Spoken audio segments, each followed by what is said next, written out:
There we are. And we are live.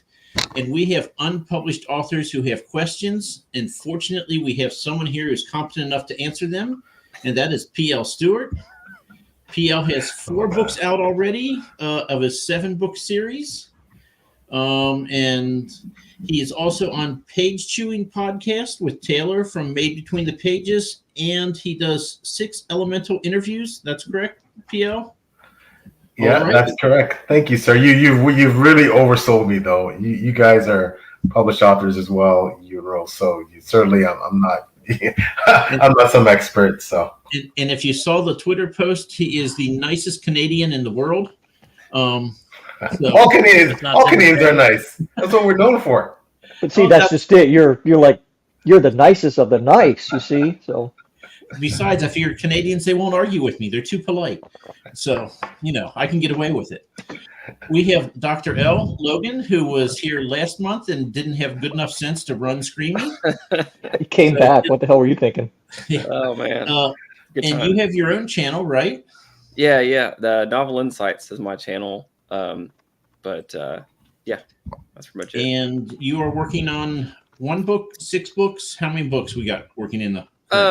We'll focus on one this time. I have ideas for a bunch, but 40,000 words into one of them.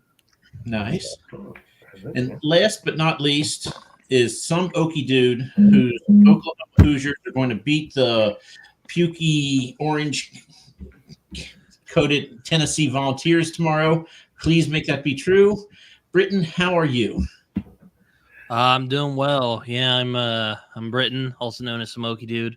I run the Some Okie Dude channel, and I have written a novel, which I'm still trying to find a time where I can edit the damn thing, and I'm working on another one, which has kind of halted at the moment because of I'm quite busy. Okay, let's see. So this is very much unstructured. I have nothing more. That is my part. I'm going to probably shut up for the rest of the show. So. Woo-hoo! Sorry. So anybody has questions, fire them out. So, PL, how does it feel to be a famous, published, notorious author? That's what I want to know, first off. You got the wrong dude, man. You got the wrong dude, my friend. Steven Erickson wishes he had the success that you did, a fellow Canadian. Oh, man. No, man, I am definitely not that, but it's just nice that somebody. I'm always shocked when I log in, look at my sales, daily, weekly, whatever, and people are actually still buying my books. I'm like, wow, I fooled them. I fooled them. So yeah, it's nice to have any audience. I'm certainly not that. I'm very, very small potatoes, but yeah, I just focus on the fact that, again, someone's buying my books, I have a small audience, and they seem to be pretty devoted to it, and they really enjoy it. My books are definitely not for everyone. I would definitely say they're an acquired taste. But yeah, I'm just enjoying what modicum of success, small modicum of success that I have. How are you getting that success? I mean, are you advertising? Are you doing pay advertising, or what's your? I've never done paid ads. I think for me, what I've done is I've tried to put my name out there in the community. Mostly it's about giving back, right? Oh, Timothy Wall. Now there's an amazing guy, Timothy Wall. He's an amazing author. He's great. Go read his books. I still have to get mine, get his as well. Drove reckless to draw. You're such a great guy, Timothy. He's amazing. Read his stuff. I don't do paid advertising. I haven't done them yet. I will someday. It's mostly word of mouth, and just I'm focused, like I said, on getting myself out there, putting myself on their community. Things like Britton and Dr. L. YouTube channels. I'll tell you, man, YouTube channels are gold, right? You want to invest in social media. I think that's one of the best ways of bringing awareness to yourself and what you're doing. This gold you speak of. You're going to have to be more specific. Mike and I have missed this. No, I'm not saying you're going to be, you're going to get all monetized and make, the hundreds of thousands of dollars a month. All I'm saying is that by having a YouTube channel, I think it tends to really draw attention to you and what you're doing. And if you happen to be an author, it's just another neat way to, it's just another social media platform. But of all the social media platforms, I think it's probably one of the better ones. And just connecting with the BookTube community, because there are a lot of just phenomenal people who dropped out there. There he is. Yeah, there's a lot of phenomenal people in the BookTube community who also, once they get to know you, and they tend to be really supportive and also promote your books just by virtue of So I think that's a great way to do it, and it's basically free. It doesn't cost you anything. It's like most of these social media platforms, unless you want to subscribe to the blue check mark on X or something. So yeah, it's. I think that's a great method of putting yourself out there. Doing things like reviews, all right? Yeah, I sent them running. I think, doing reviews. I'm an assistant editor with wonderful Before Go blog. Shout out to Beth Tabler, famous leader, and the crew. Yeah, they are usually on Saturday mornings. Actually, I got some on Saturday morning again tomorrow. But that's another way, writing reviews, putting reviews on Goodreads, getting followers there. I'm all about the free stuff, man. So, you can do it on the cheap, right? And then just, again, social media itself, Instagram, Twitter, Facebook, putting up snippets of your work, excerpts, teasers from passages from your books. It's maybe, kind of like give people a taste test of your writing. And if they like it, it might make them curious to go crack one open. So do you make any physical appearances or do any kind of interactions in person? Yeah, I've just recently to a con. Yeah, I've started to really get into the cons. Yeah, you're right, Brendan. I really started to get into the cons. I was in London, Ontario, not London, England, Comic-Con. That's what I've done for the past couple of years. Great con, pretty well attended. I went to Worldcon in Glasgow, Scotland, which was attended by everybody that you probably have seen on social media recently was there. It was also a nice vacation. My wife and I made it a big vacation trip because we'd never been across the pond, but it was awesome. What a great way to connect with so many people, right? I mean, hell, George R. R. Martin was there, George Abercrombie, Mark Lawrence. You saw all kinds of, huge authors there. Did you meet them? I did not meet George R. R. Martin, and I only saw Joe Abercrombie, but I met Mark Lawrence, which is great. I got to meet him, and he's phenomenal. But yeah, it's cons. I think book fairs, book conventions, anything. So essentially hawking your wares. I'm doing more and more of that now. I got a bunch of books holding up my bed that are underneath there, like physical inventory. So I've gone out and started, my wife and I, going these little pop-up book fairs and doing fairly well there, selling physical copies. I think that's a great way to, and it's a great way to connect with readers, right? Just, someone in front of you, can have a big conversation, and yeah, I love it. Nice. Hey, what's cute? EL, feel free to drop them again, man. Another great author and a great person. Yeah, great fellow. Yeah, he very kindly sent me some books, though. I guess he took my my combination of Tyrion Lannister's name with my name seriously, so I got it in the mail, Britrian Sumister, and I'm like, okay. So yeah, I put on my Twitter, I'm like, I'm Britain, for anyone who might be confused in the future. But yeah, no, it's yeah. Go check out EL's books. He's also awesome. So. Yeah, I got them. They're down there. I don't want to pull them out though at the moment. I mean, the problem always is, right? There's so many books, and I mean, where do you start? And that's why I think, like Britain, your channel, you review books, right? Yeah. Yeah. See that I would never want to put myself under that kind of stress. Not. I mean, I don't mind reviewing, right? Just the stress of having to read something by a certain time to be able to do I would be doing like one video a year or something like that. It's crazy. Yeah, Go.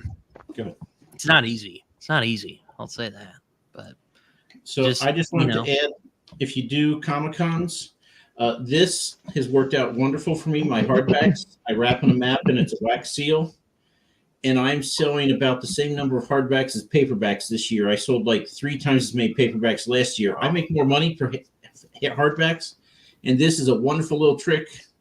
Now, I can print these out at work, the maps for free, so it just cost me a little wax thing. But if you do dress it up like this, it's a premium. Tell people you can buy it as a Christmas present. It's already wrapped. That's right. There you go.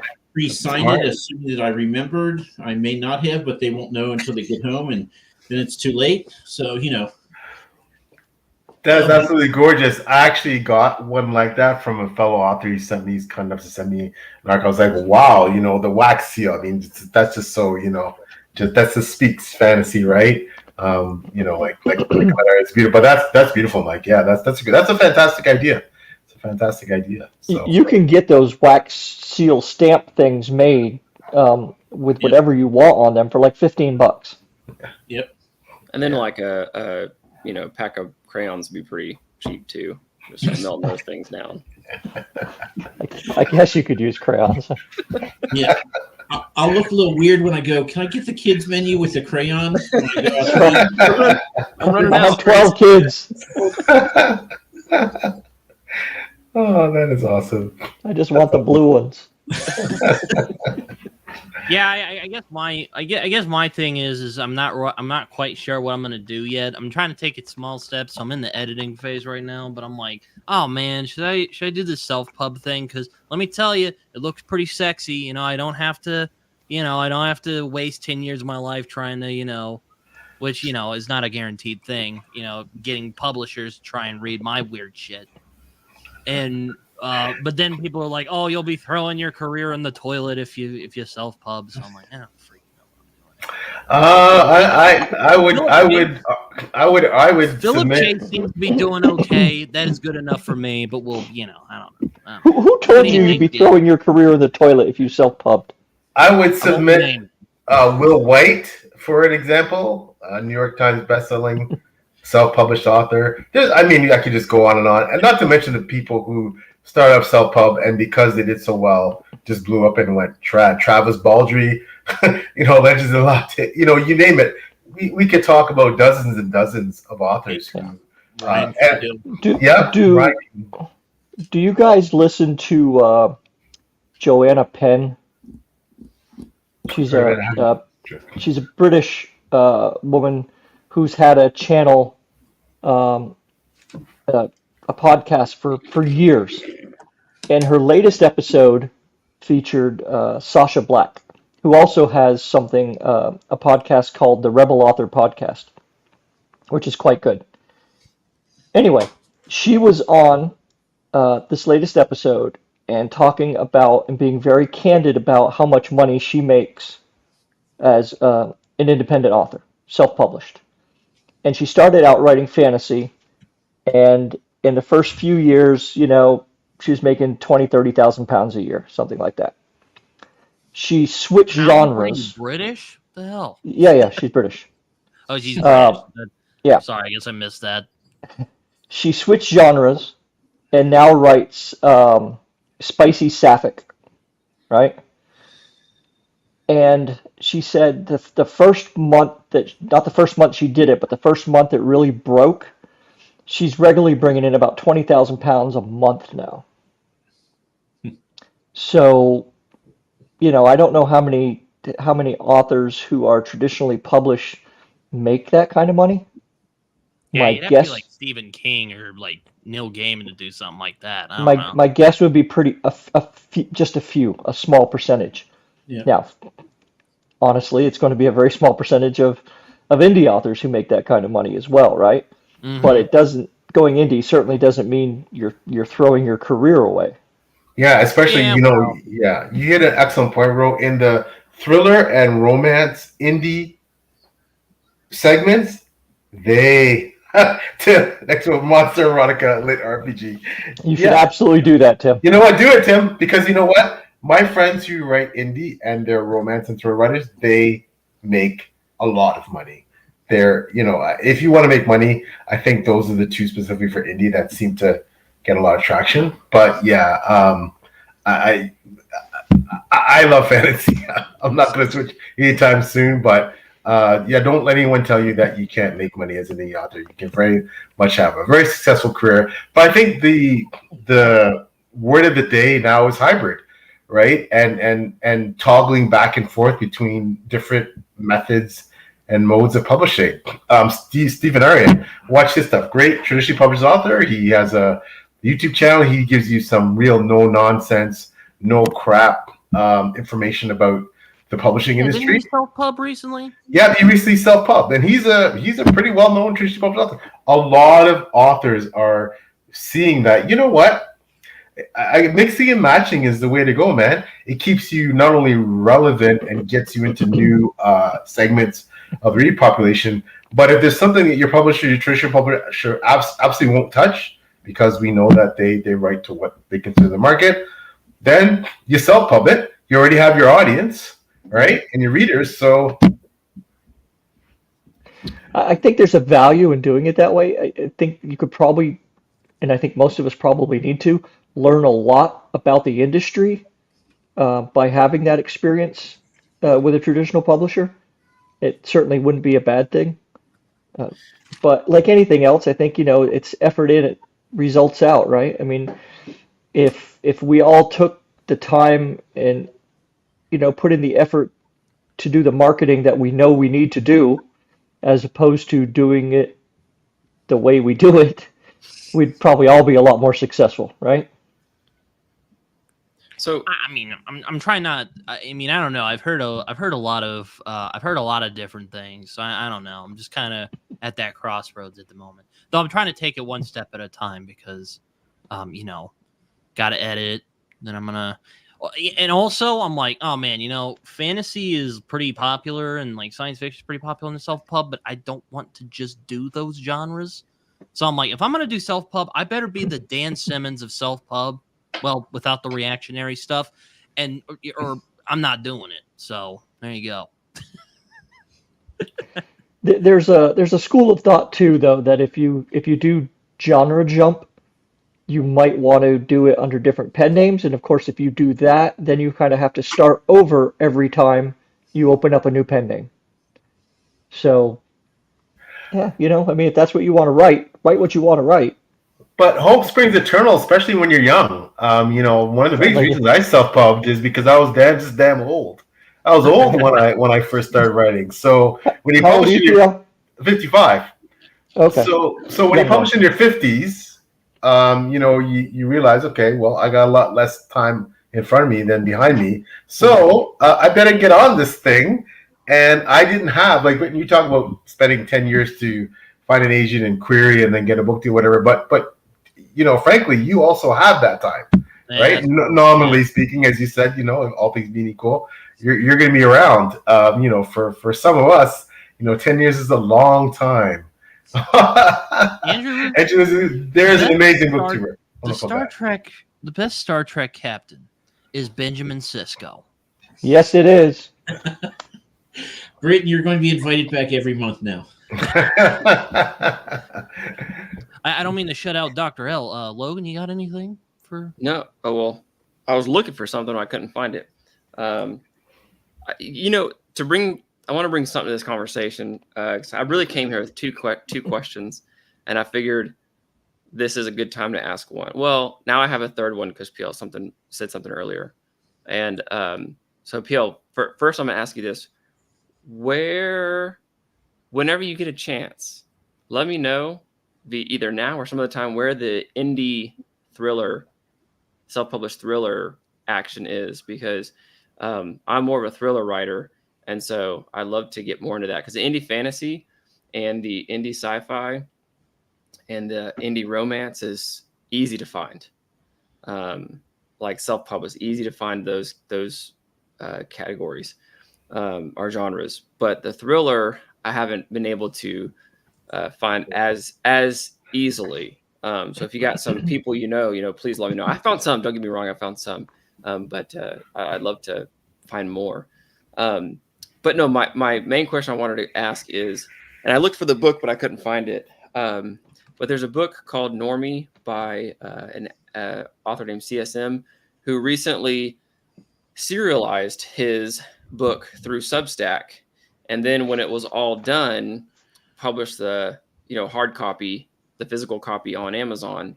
And so I was wondering what your thoughts were in terms of having that kind of format and layout and doing something like that. And the reason I ask is because there's a couple benefits I could see. So let's say, I think, Ro, you mentioned once you really got to find like 1,000 people that love your stuff and kind of will keep coming back for each book. And maybe even said 10,000, but And somebody smarter than me said that. But yeah, I think it's like if you find like 1,000 super fans, you're good. Yeah, I Okay. mean, Patricia There you go. Meredith's doing Cozy Mysteries, and yeah, cozy mysteries too, but not the crime and psychological thrillers. yeah, that's But well, I the mean, my- I guess the mysteries, I mean, yes. I mean, if you want something like pulpier, I mean, Nick Horvath did the oh damn it, I'm blanking, Sledge, which I don't Yeah. know if that's technically crime. It's kind of like that Frank Miller crime where it's like, really exaggerated. And I mean, I haven't read it yet, so please take this with a grain of salt. Well, and I've found that one. So some of the ones that you're probably familiar with, coming from outside the genre, I probably have already come across. But I'd love to find more. But okay, yeah. So the serialization, that approach, because like if you have, for instance, 100 people who follow you at $5 a month, that's just 100 people, and you got $500 a month coming in for that. If you're thinking like just the money wise, if you have a couple hundred, now you're looking at 1,000 a month, and they're going to be, they're on. And I only want to put it in this terms because it seems like we can have a frank discussion, but they're kind of on the hook for the 3 months or 4 months while your chapters are still coming out. So you kind of have like a guaranteed 3 to 6 months of several hundred people month to month kind of following your stuff. You can also put out multiple books because you only have to be a couple chapters ahead, if you want to think of it that way. Now, it's probably better to have the whole book done first and then roll out the chapter. But just kind of that's me. That's an ignorant and naive perspective on it, because I don't know that much about it, but just wonder what y'all's thoughts were on approaching it that way. I'm glad you brought that up because I was going to ask if anybody had used Substack because I've heard a lot about it, but I've never toyed with it. No, I haven't. I've heard a lot about it as well, but I think you're selling yourself short there, my friend, Dr. L. I think it's a pretty sophisticated analysis. I say that because we all have friends. I have friends that publish exclusively on Wattpad, and they do great. Substack.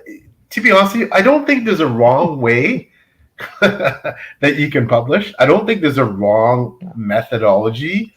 I just think that you have to do what works for you, especially when it comes to your knowledge and comfort level with a specific platform. And because I have friends that publish on TikTok. They release all their chapters on TikTok.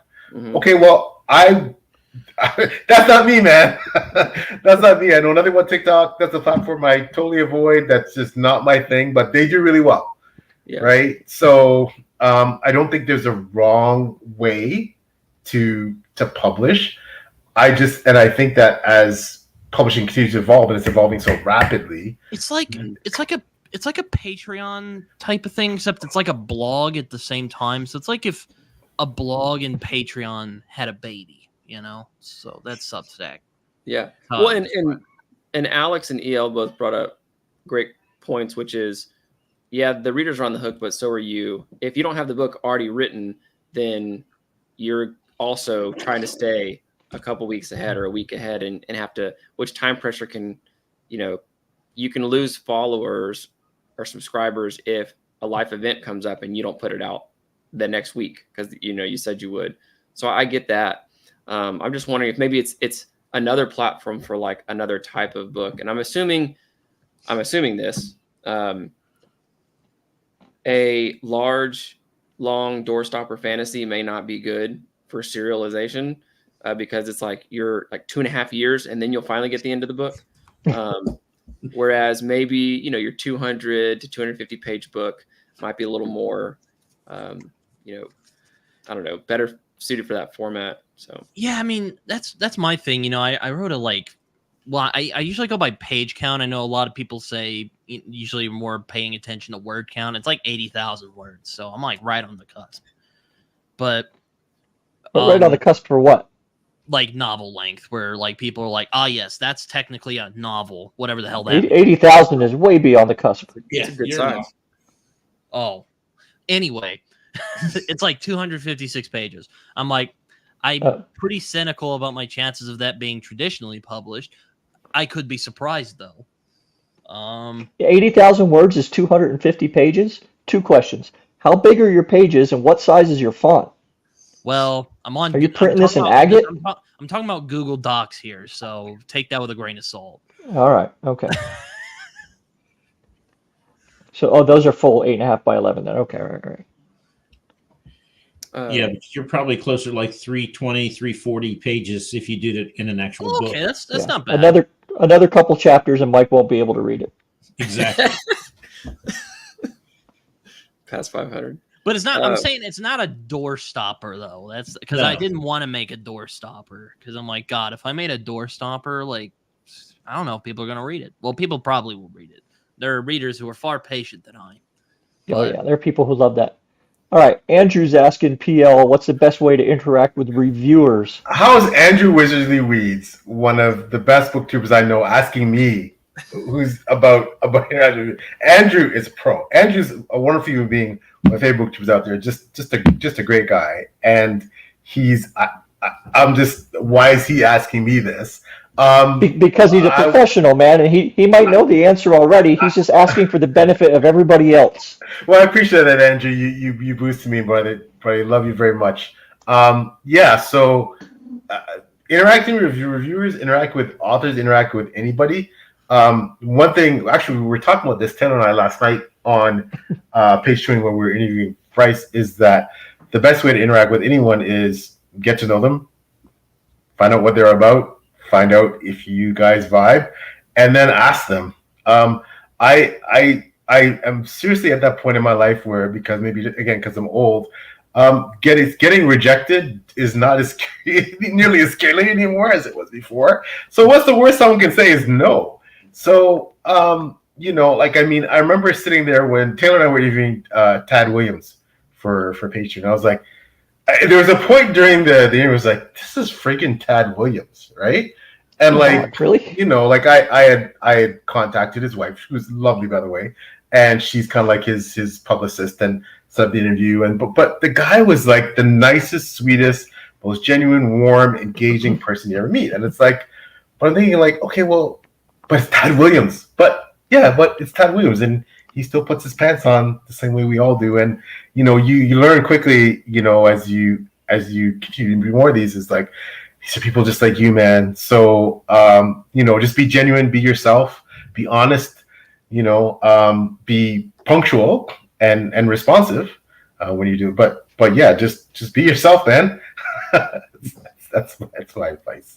So, but Andrew needs no one to, Andrew is definitely an uber professional and fantastic booktuber there. Check out his channel. He is just an amazing dude. And no, Andrew, your other question, audiobook narration. I answered this before, like, I suck at it. I had to do a reading one time, and I had to do like 15 retakes, stumbling over like a small paragraph of my book. Like, I had so much respect. We interviewed, Taylor and I interviewed Travis Baldry, and that guy is an audiobook master, right? Like he has. It's true. Bryce had said that it's not fair that Travis Baldry is so good at everything, right? But anyways, like, I don't know how people do it, right? You realize how difficult a skill that actually is, to read an entire book and act the parts. Like, yeah, it takes a certain skill. I know lots of authors do it. Kudos to them. God bless you, but nah, I'll pass. I'll leave it to the pros. Plus, it just takes up so much time, right? I mean, ain't nobody got time for that. So EL wants to ask the question that's hard to answer, but that's okay. PL's here. Oh, damn. So I know, and I'm not no trade secrets here. I feel kind of weird at first if I started like trying to like get YouTubers, like send YouTubers like arcs or something. I don't know. Unless it's like, you know, someone I'm cool with, like Joe or like Tim McKay. I'll be like, hey, could you guys blurb my book, please? I would appreciate that, or something like that. I don't know, but like I feel weird about that at the moment. But that's what I said about getting to know people first, Britton, and being genuine and having relationships with people, and you know, just interacting. And then as you get to know them and you build that trust, that's when you do that, right? But yeah, I think EL's question, how many books? I always say, man, basically, I mean, there's all kinds of metrics. Pick your metric, Google it.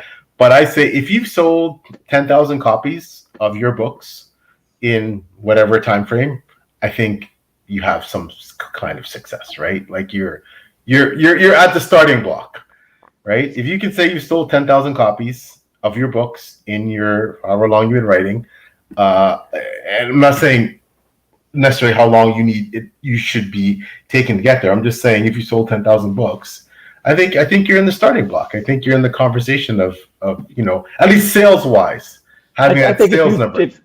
If you sell 10,000, you're at the top of that pyramid. I mean, you're maybe not the point of it, right? But you're up near the top of it, because what was it they said, Mike, that even traditionally published authors, most authors will not sell 300 copies over the life of their book. Right. That's scary, man. So, that's scary. Right. So 10,000 is like, yeah, you're successful at 10,000. I think Ryan Cahill in I can't remember what he said he sold in, I think it was 2 years. It was something like crazy, like 40,000 books or 50,000 books or something crazy, right, in a very compressed time frame. But I imagine your expectations would shift over time as you've written more. So like if debut, it's kind of like the first stranger who buys it. That's a success. You're like, wow, okay. Yeah. Somebody I don't know who I didn't tell to read this bought it and read it. But then once you're on book 7, you know what 6 books have sold. And so you're kind of thinking what's successful for the 7th. Because you want to see, I'm assuming you want to see kind of the same. You don't want it to go down as you write more in the same series or something along those lines. But again, that goes back to effort in, results out, right? I mean, if you're not really doing anything to promote those books, you can expect sales commensurate with your activity of promotion. I think for some people, it's just, I wrote a book, right? And here it is in my hands. Oh. And, that's a success, right? And like Andrew said, if you can pay back all your editing costs and your cover costs and break even, I would love to do that. Right? Yeah, I think Andrew's point was excellent about the metric of making back your investment, but that also depends on your costs, right? I mean, indie authors especially, I mean, there's all different levels of budget. We know that. And some people are spending thousands and thousands of dollars to get the right cover artist, to get that Felix Ortiz, or to get that, and some are doing it more on the cheap, right? And some people have, 4 rounds of editing with, copy editor and line editor and this and that. Like, but it just it's such a variation in terms of budgets too, right? So some of the authors spend $500, $600, $1,000 to publish their books, and some spend $5,000, $6,000, $7,000, $8,000. Is there a right answer, for publishing in terms of how much money you spend? No, it's your tolerance level, right? Your budget, right? Right. Yeah. But that affects how much money you're going to make to earn out. So, PL, I have a question that I think might be useful for these two gentlemen here. And if I'm reading this question right, a series too long in the tooth, past 12. So from a writing standpoint, is there a point where if you're writing a series and you're not selling it for either lack of trying or just it's not selling, do you just say, right, obviously there's nobody queuing up to get this next book in this series, screw it, I'm done, right? Because even Martin, famously in a decade, has not finished his damn series, and he's got people lined up around the block, right? Oh, he who shall not be named. I knew we were going to get to him eventually. We always do. To be honest with you, I'm going to say that, again, it depends on its individual. If you love writing books and you don't give a damn about how many you sell, and you have the budget to write a a 30-page series, like, go nuts, right? Maybe, who knows? Maybe after you're gone, someone will pick that up and it will become, the next. I'm not being facetious here. There's No, you're absolutely right. Cases of authors who, after they died, The Witcher is a great example. Yeah, it became bestsellers. Like, so I think we don't do this writing thing for money. Most of us. I was about to say that. Yeah, I'm like, most of us, right? If you're doing it for money, forget it. You're not going to get anywhere. Yeah, there's way easier ways to make money. But let's be honest about this, though. If there wasn't at least a possibility, yes, you wouldn't do it. Agreed. Right? But it's probably not your main motivating factor. No, it's like gambling, right? If you're playing with your mortgage money, you need to not be playing. Agreed. Yeah, that's definitely wise. You probably get some help if you're doing that. But at the same time, yeah, it's a labor of love, and I don't like. I want to sell more books. We all want to sell more books. Yeah. But I love writing, so that's what I do it. There's a lot cheaper things I could be doing with my money, and there's a lot better ways, more effective and efficient ways I could probably make money. But I love writing, and that's what I do, and I love writing fantasy. And there's other, so we talked about thrillers and romances. There's a lot of other genres, as we talked about, that would probably sell me more books, but I don't write in those genres, at least for now. Like, God love the people who do, but I like to write fantasy. That's my jam. So that's what I do. Right? So,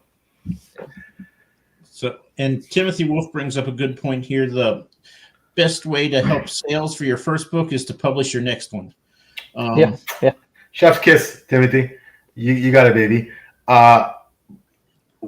Writing series, I believe, in fantasy especially, because it's just made for a series, that gets book 2 will sell you book 1, book 3 will sell you book 2. You'll never ever sell, your book 1 will always sell the most. It will always, because people will bail sometimes after the first one. Some people will just never, even if they like it, they just won't get back to the series, because just like we talked about TBRs, there's so many books out there to read. But you want to sell books, write a fairly long fantasy, write for a long epic fantasy series that's decent, and you'll sell your books. Yeah. Yeah, no, it's that's a good way. It's good. Lit RPG. Have any of y'all read lit RPGs? Because let me tell you, I don't get them. I'm like, if I want to play an RPG or a video game, I'll just play a damn video game. I read Dungeon Crawler Carl. Okay. I like that. That's the only lit RPG. I guess Darktown by Palmer Pickering. I read that. That's kind of a cozy lit RPG. And that was, it's kind of entertaining, but I'm not big in cozy. I'm not big in lit RPG, but I liked her book. So, she did something right. You strike me as such a cozy dude. Yeah. Yes, like a hedgehog. Yes, you like to cozy up towards the fire in like January when it's super cold out. Crack open Legends and Lattes. You're like, yes, this is a great book. I got some lit RPG on my shelf. I got some arcs I have to read that are lit RPG. It's not my go-to subgenre, but yeah, I it's popular, man. It's selling, right? Like, and to me, I always say, don't knock literature, period, because just the fact that you read is amazing. It's an accomplishment, especially in in this century. But don't knock genres that are doing well and may be enjoyable just because you may not like them. Everybody has their own preferences and tell to it, and lit RPG is selling and doing well. So, Well, anything can sell. You just got to find the audience for it, right? Going back to what I was talking about earlier with Sasha Black, she was told, don't write in that genre. There's no market for it. Well, she found the market for it and is doing extraordinarily well. So it's just, there's 8 billion people in the world. You need to find 1,000 of them that like what you write. And no matter how poorly you write or what genre you write in, it just might take you longer to find those 1,000 people, but they're out there. Yeah. I think it was Andrew asked if author can be a reviewer and an author of the genre. I mean, I wrote a fantasy novel and I review fantasy on my channel. Now, I review dozens of other genres as well, but I do review fantasy. Yeah, I do the same. I think you can be. I think that it's my love of being a reader that prompted me to become more of a reviewer, and my love of writing that prompts me to, and I don't want to use the word critique because who am I, right? I'm just another dude. But I have my opinions about books, right? And everybody's entitled to their opinion, and so I say things about them. 99% of them positive because I tend to pick books that I think I'm going to love, and I like to gush about them because that's amazing, and you feel good about saying good things about people's books, right? That you enjoy. I think that's a really positive, enriching experience. So, I will just, as a word of warning, twice now with other authors we've traded books, and then I've got an email. Well, I've given you a 5-star review. Where's your review of my book? And I'm like, one, I'm going to be honest. And one, I had to tell them, was like, look, I read 5 chapters. I'm not going to finish it. Here are my problems. I can publish this review if you want, but it's going to be 3.5 stars. Tell me yes or no.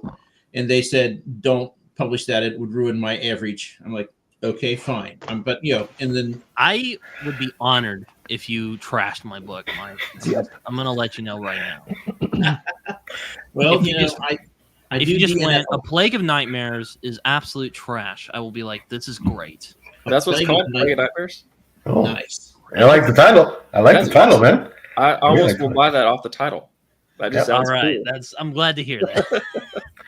I got right anyway, so. I'll write you something, Britton. It'll be something like this. This is the most nonsensical, unrealistic thing I've read since the Bible. There is no way, and that will get traction for you. Or I'll put this fantasy book. It's like he just made it all up.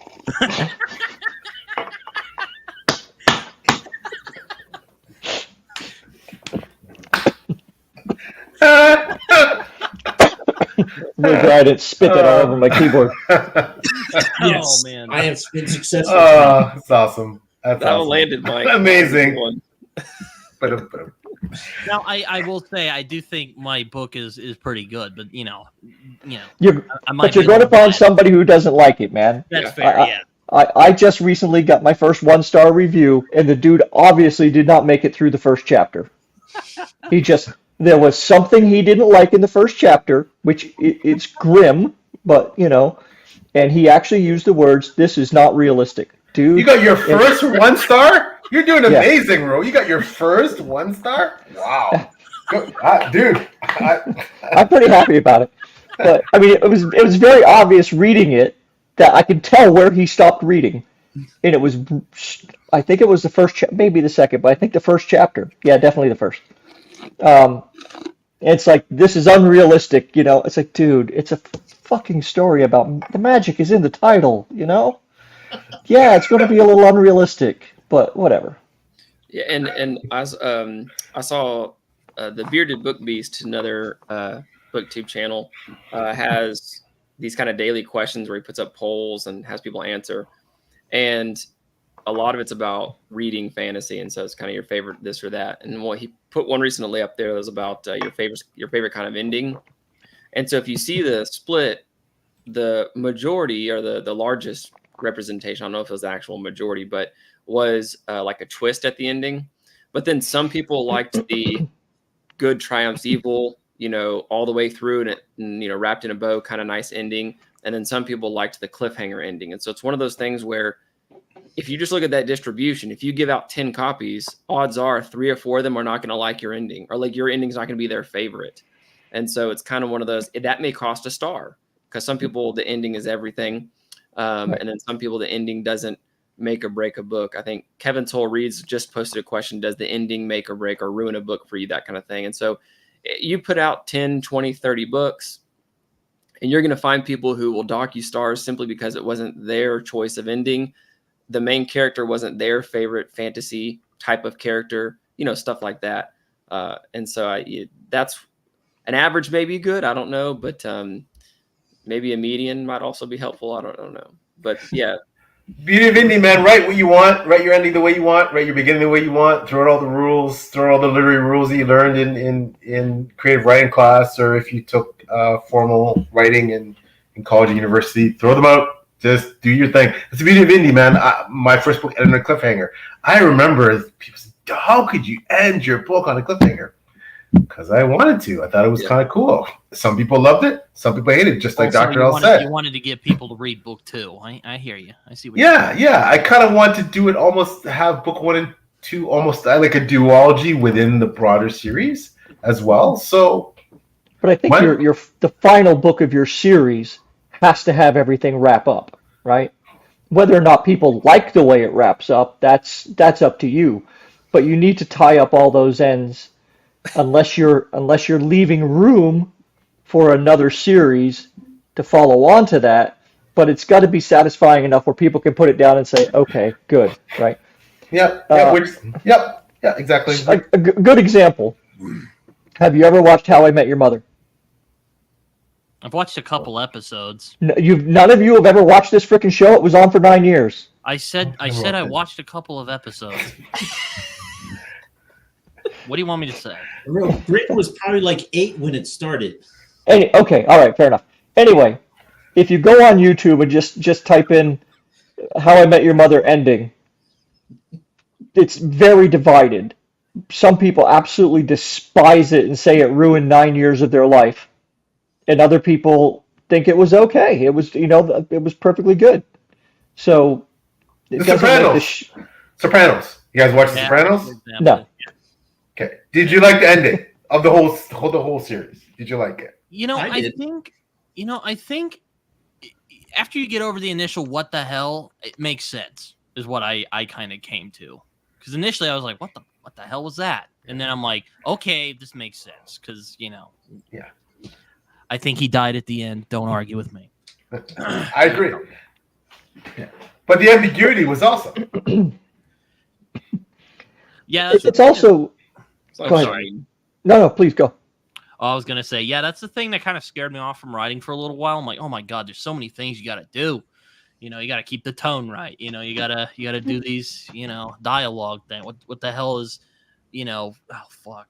What's Garon? What does Garens mean? What is that? I was just, just right. You know what I realized? I'm like, I have to get out of my own way and just write the damn thing. Yep. So I do want to go back to this and ask if Alex is trying to trigger me to talk about Lord Grimdark again. Because I'm not taking the bait. Wait, listen, Joe Abercrombie, he sells a lot of books with no plot, man. So it does have a plot. The Blade itself has a plot. Yeah, the Blade itself. Fellowship getting together. That is what the plot of that book. Yeah, I guess you can say that. But I mean, let's just say that he's a bit light on plot overall. Okay, as an author. I struggled following the plot on Best Served Cold when I just read it. But I was also told I might have read it out of order. I thought it was a standalone, but then someone told me it wasn't actually a standalone. So I guess I got to go back. But that makes sense. But the man's written some of the best characters in fantasy. Yeah. So who cares if he has? Like I said, those rules. That's right. Preach, bro. Bo said, since when are there so many rules officers follow? Fantasy is supposed to be an escape from realism. Anything should be allowed, including cliffhangers. Preach, bro. Yeah. Well, okay. So real quick on that, I think that's perfectly fine. I guess the if we were even trying to get back to this, the point that I kind of brought up was mainly there aren't really any rules. You can kind of do what you want, but just know that readers are going to respond differently to you doing whatever you want, and that's going to lead to a 1, a 2, a 3, a 4, and a 5-star review because it's not matching up with what the reader likes and the reader's expectations. And so that's why I say like maybe the median, the mean are like pretty good because you might have a average of 4 stars, which is a pretty good book, but you might have a couple 1 stars because you didn't meet their expectations.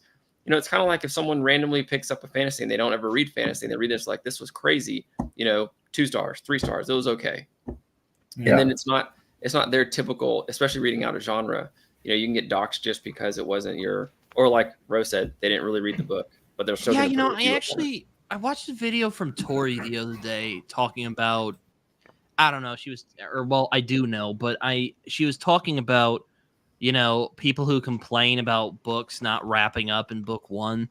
And I'm like, okay, I see where you're coming from, but I do think that a first book should have an arc, like okay, this kid, like Philip Chase is really good at this in Way to Adan or Way of Adan. Day Raven goes from point A to point B at the end of the book, but there's still more story to tell at the same time. And I feel that is a trick that a lot of fantasy authors struggle with. Like George R. R. Martin's very good at this as well. I mean, Game of Thrones, there's an A to B plot, but there's still more story to go. Same thing with Joe Abercrombie. Joe Abercrombie does have a plot, but stop it. Don't shake your head at me. Did Seinfeld have a plot? I don't know. I haven't watched Seinfeld. I've only watched a couple episodes of Seinfeld. I'm sorry. Bro, you're going to have to name a show that was on within the last 10 years for Britain. I'm old. Leave me alone. I've watched like Breaking Bad and The Shield and The Sopranos, man. Like that. That's what I got going for me. All of the stuff about rules and everything, I think fantasy is one of those genres you can get away by breaking all of the rules quite easily. Other genres, not so much. Cozy mystery and romance, especially, like cozy romance, you have to do certain things at certain times or your readers will crucify you because they are expecting certain things to follow a set pattern, right? And if you defy those expectations, it will not end well. Fantasy, you can get away with that, and people think you're being clever. No, right? I concur. But again, the lizard people, in Tiffany's books, apparently, wow, it sounds wild. He's got that going on. I can't wait to read them. I'm more of a fan of cat people. I love Skyrim's cat people. They're great. But both, I think, I can't remember Mike, writing to your audience though, that's still huge. So once you establish your audience, you have to give them what they want or what they're expecting, right? And I think if you want to maintain that audience, I know for me, for example, I've said this before in other podcasts, I didn't think I'd be that good at writing battle scenes. And I'm not saying I am. I'm just saying that wasn't what I thought. Okay, world building, I put a lot of time in that. Okay, but I thought maybe that would be a knowledge strength. But people seem to love my battle scenes in my books, my audience. So I'm like, okay, well, I'll keep working on that because that's what the audience wants. So are you not entertained? That's perfect. Yes. Yeah. This is a perfect segue into my second question. And now we planned that. I see what. Yes, we planned that. We spent a lot of time behind the scenes before you came on. So between last month and this month, I wrote my first action fight scene. Essentially, it's not fantasy, but I've read enough fantasy battle scenes to where I think, the tips and advice and comments you can give on a fantasy battle scene will also translate into writing a fight scene in like a crime thriller or like a action thriller kind of book. So I wrote it, and then I thought about it, and then I kind of rewrote it in my head within like a few days. So I'm kind of still working on writing that first major action sequence or battle scene type of part. And so I was kind of wondering, how do you approach writing an action scene, and what do you focus on? And I guess a really specific question I have is, how do you write the people who are in the action but aren't the ones who are directly in the fighting at that time, like their movements and that kind of stuff? Or do you don't really worry about them, and then toward the end you kind of say what they did or where they ended up? Yeah, those are my questions. So you got somebody in the scene who's not actually being punched in the head? Yeah, so it's a group of people. It's basically a group of people stop at a convoy, and it turns into kind of what's called a firefight. It's not really, but something like that. And not everyone's involved in it, but because there's more people than are needed in it. And so that's the premise. Well, what are they feeling, Exactly. That's what I was going to say. right? Yeah.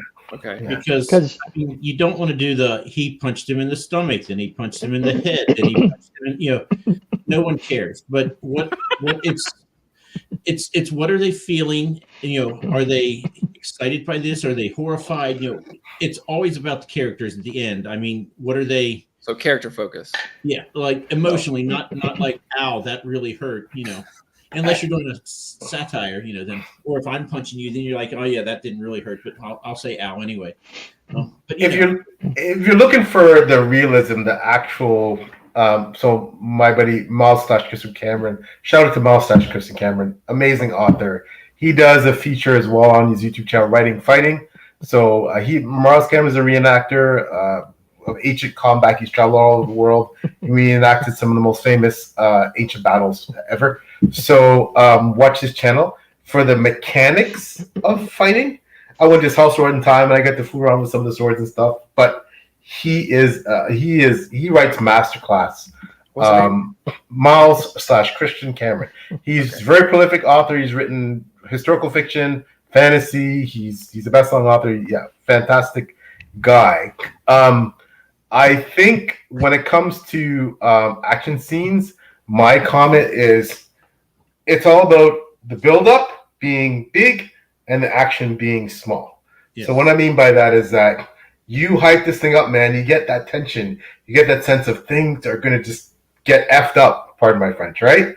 And then it's quick, it's brutal, it's over quickly. And then there's the, oh my God, so-and-so's crippled, or so-and-so's dead, and the emotional fallout. Like, that's, I think, at least for me, that's the key to action scenes. Because if you've ever been in a fight, it's quick.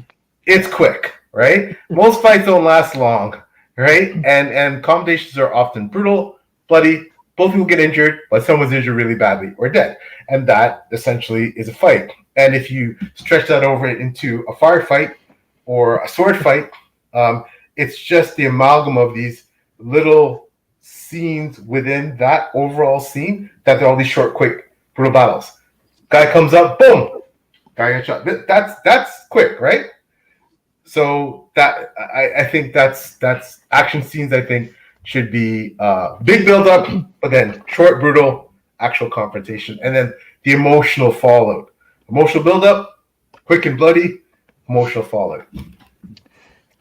If you've ever seen or read the Sharp novels by Bernard Cornwell, so Britton, I know you wouldn't have seen this because these shows came out in the 80s with Sean Bean as Sharp. Right, fantastic. He in one of the episodes, the Sean Bean character says to his troops, he says, you don't see a battle, right? Because there's all the smoke and fire and everything. He says you hear it, you taste it, right? You feel it, but you don't see it.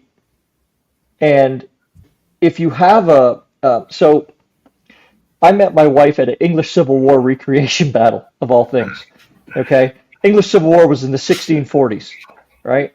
And the weapons they used were pike blocks, cannons, and matchlock muskets, right?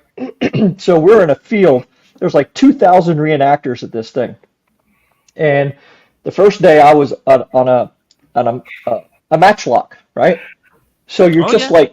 He's a Bond villain. Freaking smoke, right? And you just got like gunpowder in your mouth. And you don't see a lot of it's a huge field, but you don't really notice a lot of what's going on around it. You're looking down this piece of wood at the other people. And the second day I was in a pike block, which is you're carrying a giant stick about that big around, right? And you're just wedging into another, 40 dudes are wedged into another dude and just basically fist fighting each other through it. But again, there's a lot going on around you. One of the cannon guys dropped his match in a 2-pound bag of black powder he had on his hip. And it went boom, right? So we heard that. It's like, well, that doesn't sound right. And then you hear the sirens as the ambulance comes on the field, but everybody else is still fighting. So if you find one of these reenactment groups around, They love talk. They will walk you through all of that stuff happily with great glee and rejoice. Okay, they'll let you try stuff on and they'll let you swing stuff around.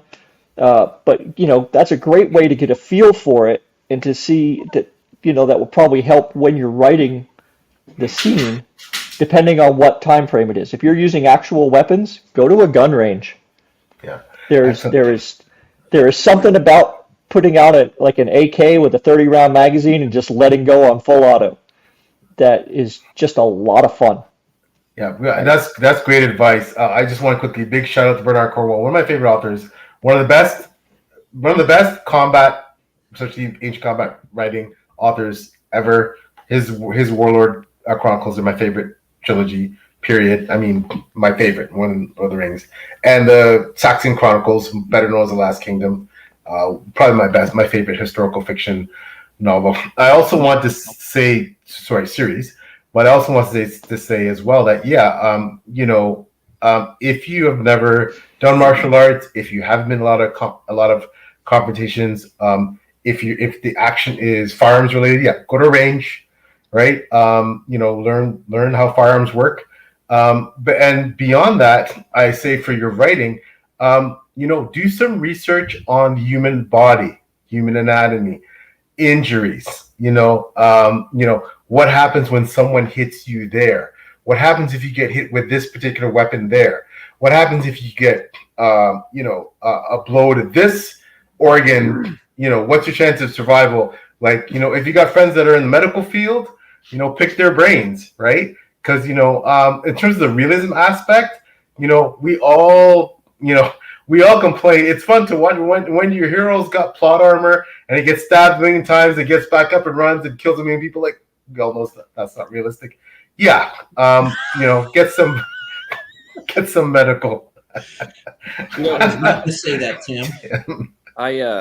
You mentioned that I read or I reviewed a book. It was a Western, and one of the comments I had was that it had realistic injuries from fights because the character actually took days to recover rather than a Jack Reacher novel where he just immediately recovers and fights people with 2 shots in his shoulder or something. Well, to be fair, I don't think Jack Reacher's meant to be realistic. Right. You mean the guy hanging off the side of the airplane? Yeah. Okay, so fair enough. But the differences were pretty stark in how they treated the injuries. Yeah. Because it was never talked about again in Reacher-like novels. It doesn't have to be Jack Reacher novels, but other ones like that. Whereas in this Western, it was, the next day, the next chapter, he's still, moving slowly because of his wounds from the last chapter. I mean, that's kind of realistic, as it goes on. So then I was told by somebody to use a lot of verbs and adverbs in action scenes. So I don't know if that would be helpful. And then my piggyback to this question was, how would you write an interrogation scene? Well, I went to Catholic school, so it's easy for me. Okay. So interrogation, right? Or The Dark Knight, if you want. Those have some great interrogation scenes. Yeah, true. I've talked to some dudes who were POWs in World War II, and they said the Germans never beat them, right? They would interrogate them, right? And it's more of a mind game than anything else. They would let you know things that they knew, and they just try to get you to say something. Yeah. Right? And they had different ways of doing it, but they didn't resort usually to physical violence on people. Now, there are other people who obviously have, right? So it depends which way you want to go. Do you want to make it gory and disgusting, or do you want to make it a little bit more cerebral and tension? Because there's not a lot of tension in somebody getting the shit beat out of them. Yeah, I like the battle of wits a little better than a how much torture can you withstand kind of approach. Because the answer is not much. Yeah. Well, I my day job is law enforcement. So I interviewed a lot of people, and I think some of the best. Go watch some of the best. You can just Google it. Some of the best police interviews with subjects, And I can guarantee you, in 90% of those interviews, the officer, what they're really good at is establishing a rapport with the person, but also knowing how to, when to turn the screws, essentially, right? So they have a rapport with someone, and they tend to put the person at ease for the most part. But when they need to turn the screws, they do that really effectively. But just Google police interviews, some of the Google outstanding police interviews, watch some of those, and you'll get some great ideas and great techniques that are used. And I know, I mean, I haven't, I'm not going to say I've Googled the great police interviews, but I've probably seen some. And I think one part that I find in my outlining my kind of interrogation is how to write the interviewer trying to find out where the lie is and then work around to try to reveal that lie. That's hard. That's hard for me to write an outline. So I'll keep watching them and try to figure more out. But that's kind of the tough part is, the person has some information that they're not going to give freely. So then how does the interviewer discover that, know kind of where they're hiding something, and then figure out what information to use to get them to reveal it? And I guess the good news is since I have a lot of control, I get to kind of know where those pinch points are and where those screws are to be turned. And so maybe I can have a little more freedom with it. Think about writing the scene. One thing I do with scenes that are tough, regardless of the scene battle, I write scenes. I start at the end and I work one way backwards. Okay. So consider doing that, because you know the point you want to arrive at, right? So arrive there, and then you kind of work backwards with all the machinations and all the questions that sometimes it helps. Yeah, and that way you don't work yourself into a corner because you're starting from the end point. That makes sense. And I would say for me, whenever I'm writing something that if I'm stuck, I actually physically write it out, because just getting away from my computer, getting a different scene, I go to the library and I'm sitting here for an hour. I can stare out the window if I want for an entire hour, but it's not that glorious. Or I can write. And I like that, because if I'm like, I don't like that, I just put one line through it. That way, if I decide I do like it later, I can still find it. Unlike on a computer screen where you've deleted it and like, oh, what did I say? So when I get to something I have trouble with, that's always my go-to, is I go and I write it out. And then I transcribe that, and that's your first, you edit it to make it coherent, because it's not, at least when I'm done. But that's my biggest trick. And this is going to sound stupid, but get one of these and get away from your keyboard and get a piece of paper and a pen and write it out. Because on your keyboard, you're typing pretty much as fast as you're thinking about it, right? You're just going off on it. When you're writing it, you're obviously doing it much slower, and it gives you time to think about what it is you're writing and where it's going as you're writing it. And it's kind of like slow is smooth and smooth is fast, right? That's what writing up. I never believed that until I started doing it recently, and it's enormously helpful. And then when you transfer it onto your computer, it's kind of like a first edit already, because you're like, okay, yeah, that doesn't work, let's do this. But it gives you the time to make whatever the scene you're writing a little more complete. Yep, kick it old school. I love it, Rope. I'm with old school.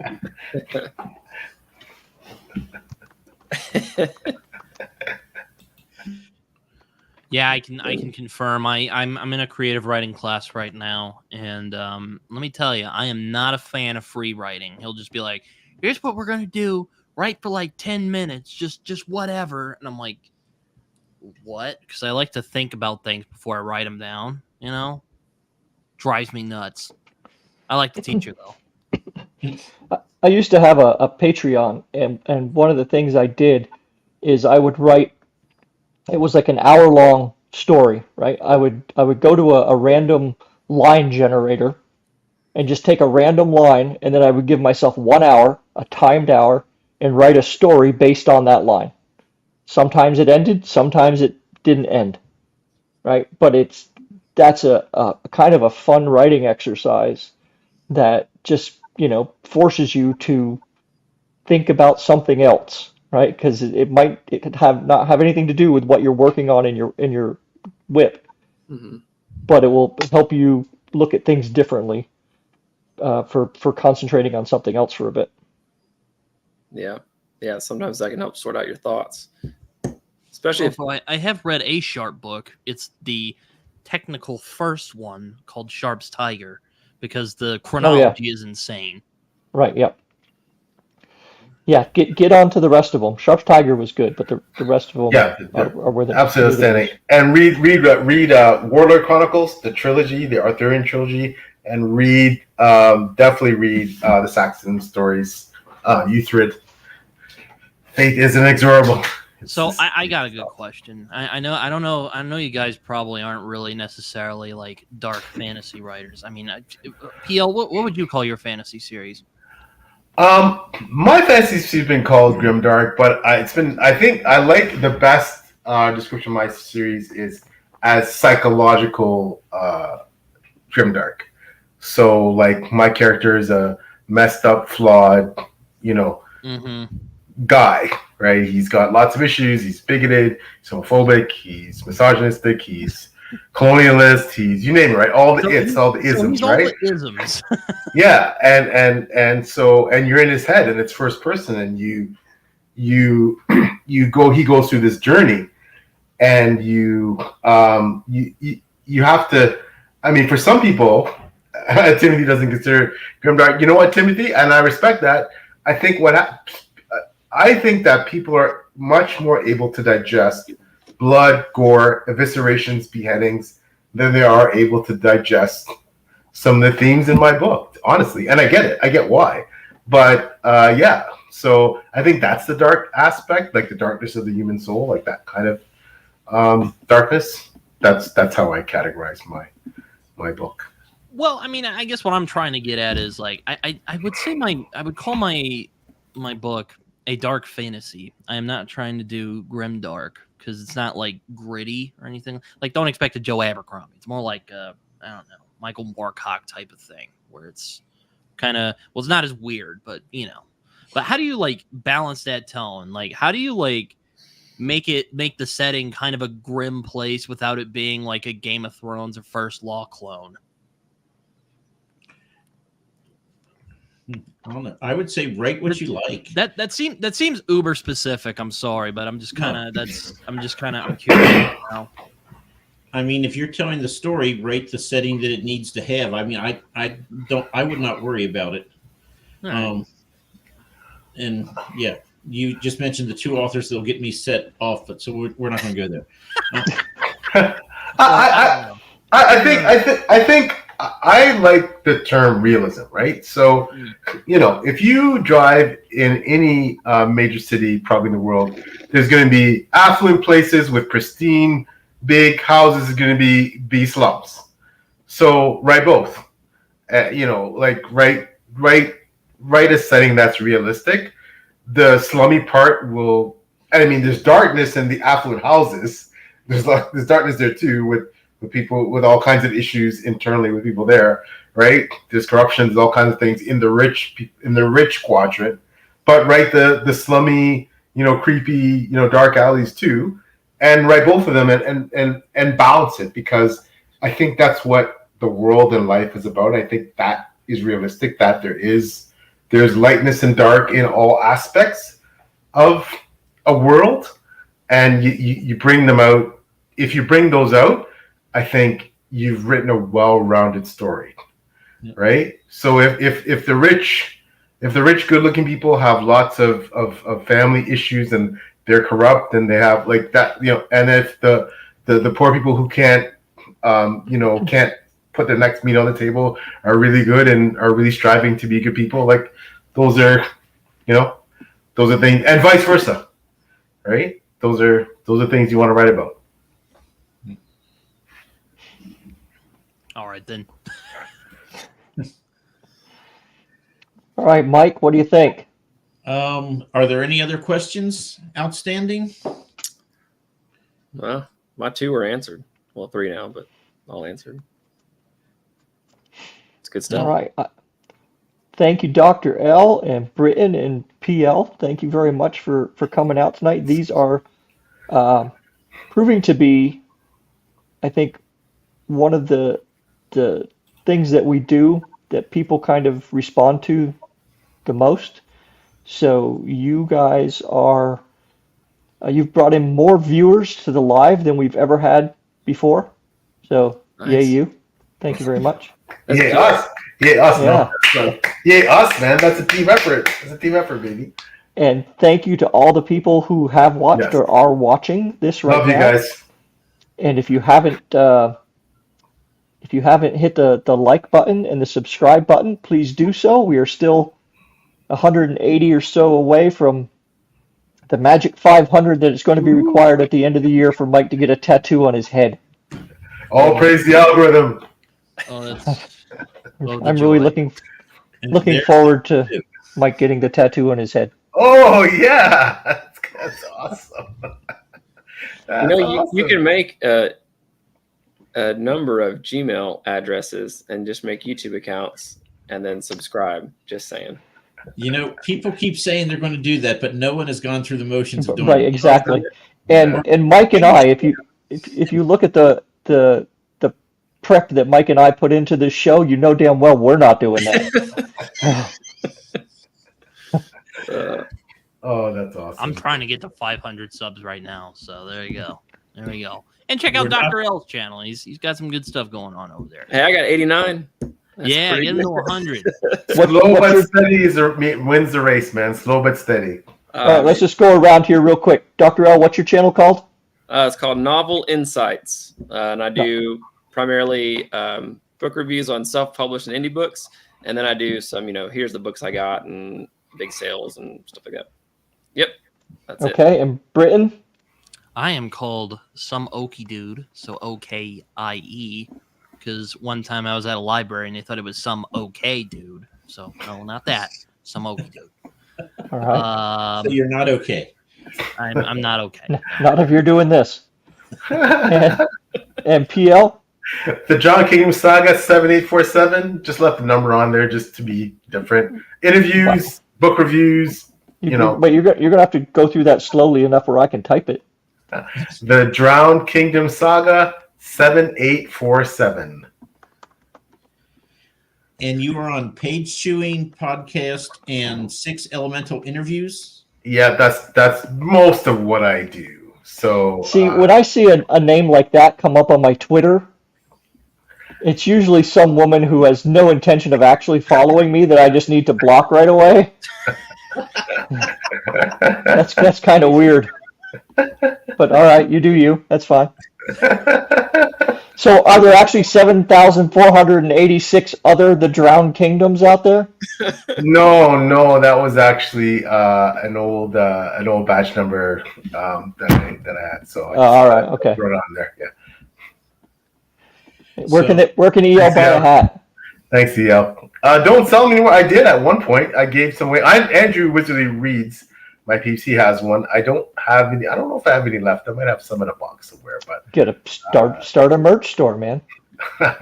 yeah. It's always a thought. But I try to represent whenever I come on these. I have to dress up for an occasion like this, man. So You'd be the only one. So PL, do you sell signed copies of your books and stuff? I do through my website, and also, of course, if I go to a book convention, that I sign all the copies. But yeah, through my website, www.plster.com, you can message me there, and you want to buy a signed copy. Yeah. But you're a booktuber, Dr. L. So if you want a copy of the first one, I'll send you one. I buy them. I always buy the first one from self-pub and indie authors, man. So I'll go grab I'm one. honored. Thank you, sir. Okay. Gentleman of Yeah. scholar. I do want to throw in that our next episode is going to be Monday night. It's Creature Creation, where we're going to have 4 people come on and make some weird creature Ooh. based on prompts that I give them, and I do my best to try to sabotage them, and it almost never works. Sounds awesome. So, and we have Nick Alexander. We have, I shouldn't have started. Now I have to remember names. We have the Bearded Book Beast. Oh yeah, great We guy. Maddie Clemens, Oh, okay. and we have Laura Huey. So Oh, wow, nice. 4 big That's great personalities. people. I should barely have to talk. I am really looking forward to it. But that is our next one, Monday at 7 p.m. Eastern Standard Time. Awesome. All right. Awesome. Thanks, everybody. guys. Yeah. Thank appreciate you. it. I learned a lot, so I thank you. Okay, awkward wave time.